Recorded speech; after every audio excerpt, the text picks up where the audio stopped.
হয়েছিল আমরা তার কোনো বিচার দেখতে পাই নাই।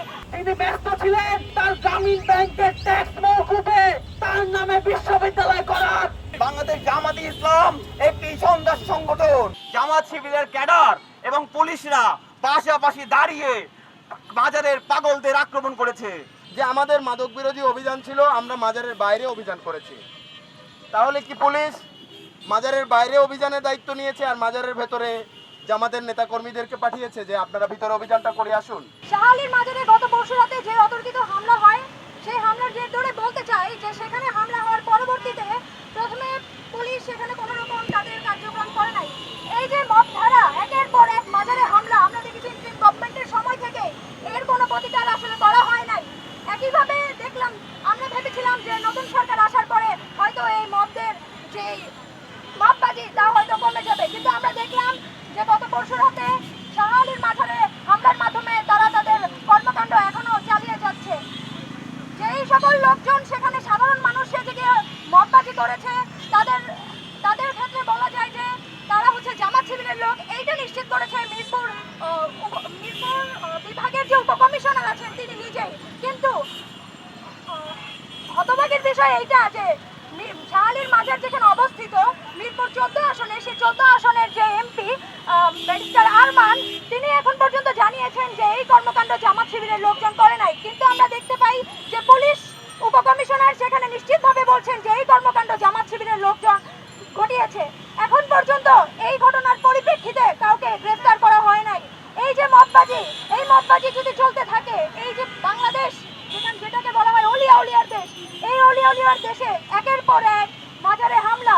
আপনারা জানেন যে ইন্টারিম গভর্নমেন্টের সময় আমরা দেখেছি কুষ্টিয়ার শামীম বাবার যে দরবার শরীফ, সেই দরবার শরীফে গিয়ে শামীম জাহাঙ্গীরকে সেখানে পিটিয়ে হত্যা করা হয়েছিল, আমরা তার কোনো বিচার দেখতে পাই নাই। আমরা একই সাথে দেখেছিলাম রাজবাড়িতে কত বর্বর এক কাণ্ড, যে এক পীরকে সেখান থেকে তার মৃতদেহ মাটি থেকে তুলে পোড়ানো হয়েছিল। এরকম বর্বর কর্মকাণ্ড যারা করতে পারে, যারা বারবার ইসলামকে প্রশ্নবিদ্ধ করতে পারে, তারা কখনো মুসলিম হইতে পারে না। তারা এই যে ইসলামকে ব্যবহার করে বারবার একই ধরনের বর্বর কর্মকাণ্ড ঘটিয়ে যাচ্ছে, তাদেরকে অবশ্যই শাস্তির আওতায় আনতে হবে। একই সাথে বলতে চাই, এই মববাজদের যদি এখনই রুখে দেওয়া না যায় তাহলে এই কর্মকাণ্ড চলতে থাকবে। হাজার হাজার শিক্ষার্থীরা শহীদ জীবন দিয়েছিল এই মবতন্ত্রের বাংলাদেশ কায়েমের জন্য না। যারা এই জুলাই গণ অভ্যুত্থানে জীবন দিয়েছে, তারা একটি গণতান্ত্রিক বাংলাদেশের জন্য জীবন দিয়েছে, তারা একটি অসাম্প্রদায়িক বাংলাদেশের জন্য জীবন দিয়েছে, যেখানে আদিবাসীরা আদিবাসীদের অধিকার সম্পর্কে অধিকার পাবে, যেখানে মুসলিমরা মুসলিমদের ধর্ম পালন করবে, মুসলিমদের মধ্যে যারা বিভিন্ন তরিকার আছেন তারা স্বাধীনভাবে তাদের ধর্ম পালন করবে, যেখানে হিন্দুরা তাদের স্বাধীনভাবে ধর্ম পালন করবে, যেখানে খ্রিস্টানরা তাদের স্বাধীনভাবে ধর্ম পালন করবে। আমরা এমন একটি দেশ চেয়েছিলাম সেই দেশে হিন্দু, বৌদ্ধ, খ্রিস্টান, আদিবাসী ধর্ম বর্ণ নির্বিশেষে যে যার মতো ধর্ম পালন করতে পারবে, যে যার মতো তাদের অধিকার পালন করতে পারবে বন্ধুগণ। কিন্তু দুঃখের সাথে বলতে হয়, গত অন্তর্বর্তীকালীন সরকারের সময় একজন অথর্ব প্রধান উপদেষ্টা তিনি ব্যস্ত ছিলেন তার গ্রামীণ ব্যাংকের ট্যাক্স মওকুফে, তিনি ব্যস্ত ছিলেন তার নামে বিশ্ববিদ্যালয় করার, তিনি ব্যস্ত ছিলেন বাংলাদেশের সার্বভৌমত্বকে বিকিয়ে দিয়ে যুক্তরাষ্ট্রের সাথে চুক্তি করা নিয়ে।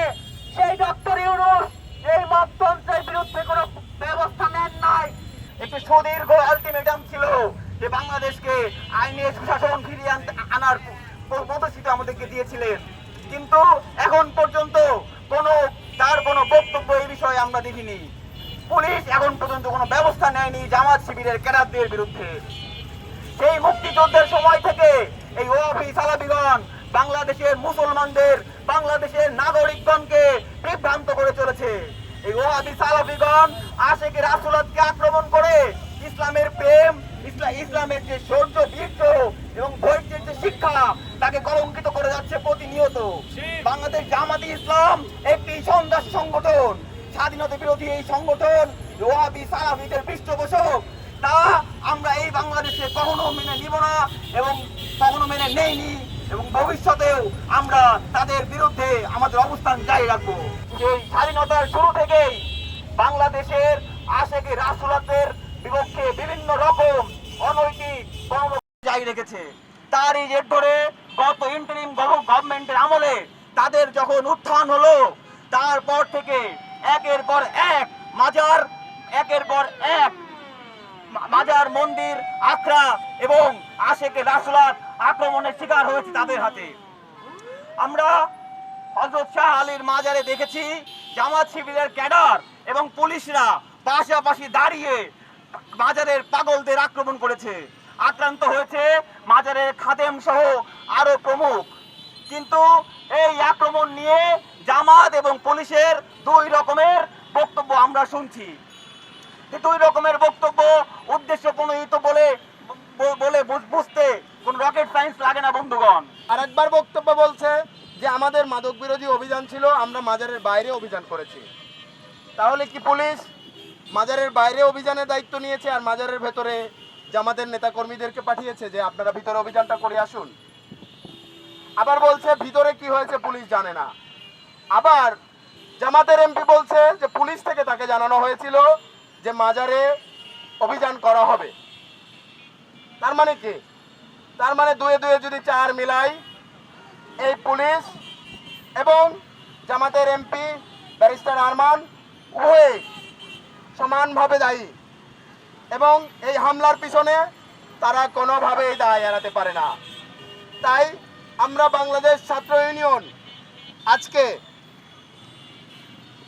শাহালি থানার যিনি ওসি, তাকে পুলিশ বাহিনী থেকে চিরদিনের জন্য বরখাস্ত করে তাকে শাস্তির আওতায় আনতে হবে এই দাবি জানাচ্ছি।